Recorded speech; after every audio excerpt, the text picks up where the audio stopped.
शर्मा, आप देख रहे हैं एसपी 9 न्यूज। स्वागत है आपका हमारे इस खास प्रोग्राम में। प्रोग्राम की शुरुआत चलिए कर लेते हैं प्रियंका गांधी से। तो क्या प्रियंका गांधी कांग्रेस की कमान संभालेंगी? क्या कांग्रेस पार्टी की पूरी जिम्मेदारी अब प्रियंका संभालेंगी? दरअसल ये बात मैं इसलिए बोल रहा हूं क्योंकि मौजूदा समय को अगर देखा जाए तो जिस तरह से देखने को मिल रहा है, प्रियंका गांधी लगातार केंद्र सरकार से सवाल भी पूछ रही हैं। प्रियंका गांधी लगातार सरकार को आईना भी दिखा रही हैं। इसके साथ ही साथ प्रियंका गांधी जनता के साथ भी खड़ी हैं और कांग्रेस पार्टी के नेताओं के साथ भी दिखती नजर आ रही हैं। यानी इस वक्त अगर कहा जाए तो सोनिया गांधी का स्वास्थ्य भले ही वो खराब हो, लेकिन पार्टी की पूरी जिम्मेदारी उठाने में प्रियंका का बहुत बड़ा हाथ है। प्रियंका गांधी पार्टी के नेताओं को भी संभाल रही हैं। जनता भी देखने को मिल रहा है कि जनता की बात भी सुन रही हैं, सरकार पर भी निशाना साध रही हैं और पूरी तरह से उन्होंने कांग्रेस को संभाल कर रखा है।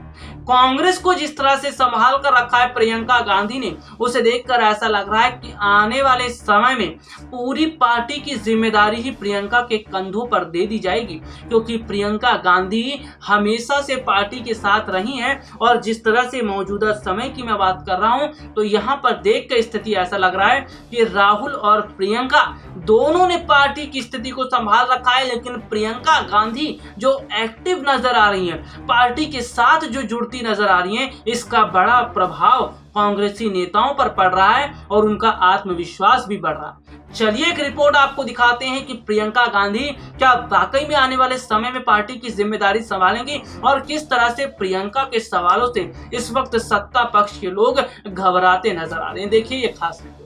देश में मौजूदा हालात जिस तरह से देखने को मिल रहे हैं, उसे देखते हुए ऐसा लग रहा है कि कांग्रेस पार्टी पूरी तरह से मोदी सरकार को घेरने की कोशिश कर रही है। यानी कि कुल मिलाकर अगर देखा जाए तो कांग्रेस मोदी सरकार से सवाल भी पूछ रही है और इसके साथ ही साथ जनता के साथ खड़ी होती नजर आ रही है।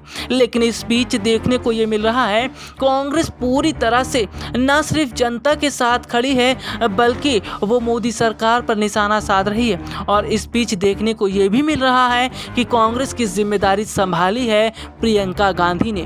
जी हां, प्रियंका गांधी इस वक्त कई तरह से नेतृत्व करती नजर आ रही हैं। एक तरफ वो पार्टी के नेताओं को एकजुट कर रही हैं, तो वहीं दूसरी तरफ देश की जनता को अपने साथ जोड़ रही हैं, तो वहीं सरकार पर निशाना साध रही हैं। यानी कि ऐसा लग रहा है कि वाकई में अब विपक्ष की भूमिका में कोई तो है जो सवाल पूछ रहा है सरकार से, कोई तो है जो जनता की आवाज़ सरकार तक पहुंचा रहा है, कोई तो विपक्ष है जो जनता की तकलीफों को समझ रहा है। यानी कि अभी तक देखने को मिल रहा था कि सत्ता पक्ष जिस तरह से विपक्षी पार्टियों को दबा रही थी, देश की जनता को दबा रही थी, यानी कि कहा जाए तो ना देश की जनता सही ढंग से बोल पा रही थी, ना विपक्षी पार्टियां।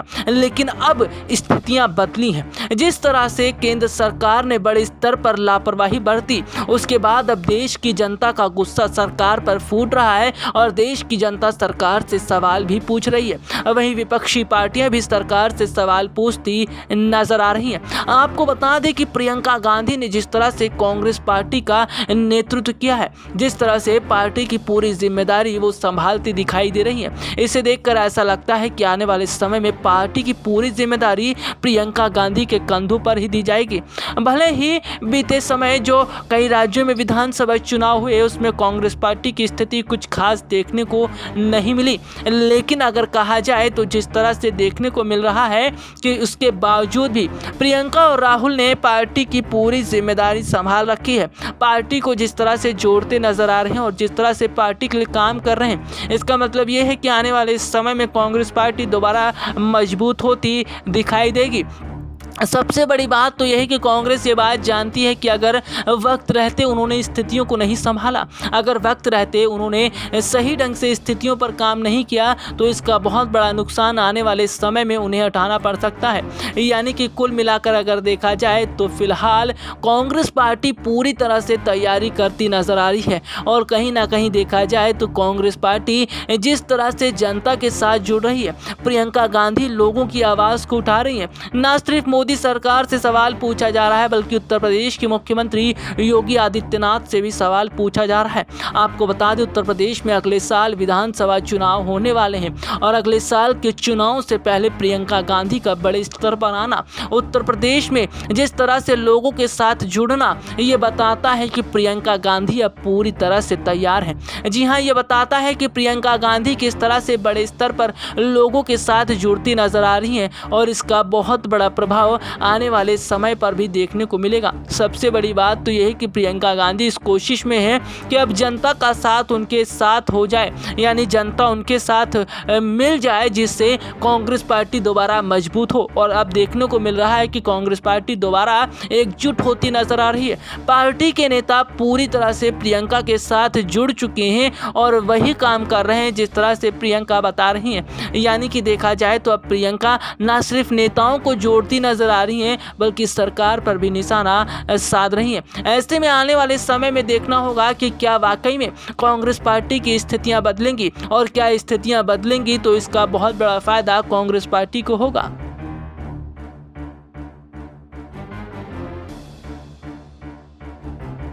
तो देखा आपने कि सत्ता पक्ष के लोग अब घबरा रहे हैं, यानी कि अगर देखा जाए तो विपक्ष में अब मजबूती की स्थिति देखने को मिल रही है। खास तौर पर कांग्रेस पार्टी की मैं बात करूं तो कांग्रेस पार्टी जनता के साथ भी काम कर रही है, जनता के साथ जुड़ती नजर आ रही है और सरकार पर भी निशाना साध रही है। यानी कि कुल मिलाकर अगर देखा जाए तो जिस तरह से कांग्रेस पार्टी मजबूत होती नजर आ रही है, उससे अब सत्ता पक्ष के नेता घबरा रहे हैं। उससे सत्ता पक्ष के नेताओं को लग रहा है कि कहीं विपक्षी पार्टियां पूरी तरह से उन पर हावी ना हो जाए, और विपक्षी पार्टियों का जो नया अंदाज है ये अब जनता को अब पसंद आता नजर आ रहा है। अब जनता विपक्षी पार्टियों की तरफ ही जा रही है। जी हां, अगर उदाहरण भी कहा जाए तो उदाहरण में आपको यहां पर दिखा देता हूं उत्तर प्रदेश का हाल।